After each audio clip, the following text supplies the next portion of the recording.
Hi everyone, I'm Scott Feinberg, awards analyst of The Hollywood Reporter, and this is a look at the top 5 surprise Oscar nominees from this year's nominations.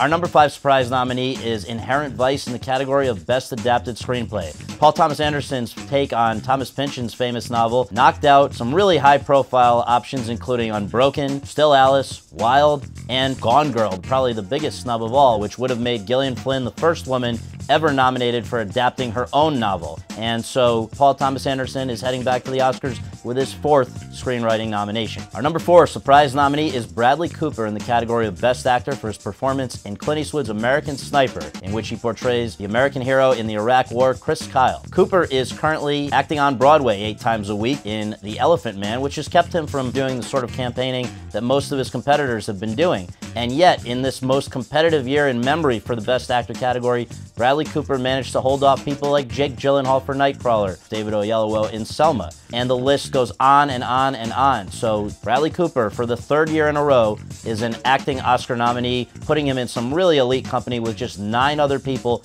all of whom are all-time greats. Our number 3 surprise nominee is Bennett Miller for the direction of Foxcatcher. Yes, he won the Best Director prize at Cannes way back in May for his direction of this film, but the thing that's kind of surprising is that he wasn't really recognized anywhere else up to this point. The DGA chose Clint Eastwood and others instead of him, and now the Academy, however, came through for him yet again. Our number 2 surprise nominee is Laura Dern for her performance in the movie Wild as Reese Witherspoon's mother.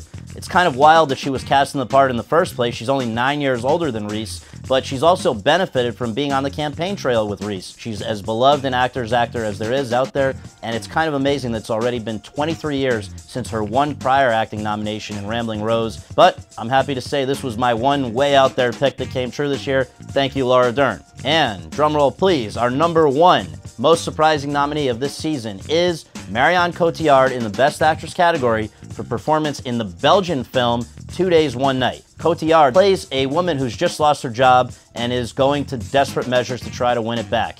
Now, don't get me wrong, this is, to me, as great a female performance as you'll see from 2014. But it's very rare for foreign language performances to get nominated in any of the acting categories because obviously subtitles limit the appeal of your movie, and yet this is the 2nd time that Marion Cotillard herself has been nominated for a foreign language performance. Previously, she won this category for La Vie en Rose, in which she played Edith Piaf. So Marion Cotillard is heading back to the Oscars this year. So from The Hollywood Reporter, that's our look at the top 5 most surprising nominees from this Oscar season. Thanks for joining us. I'm Scott Feinberg.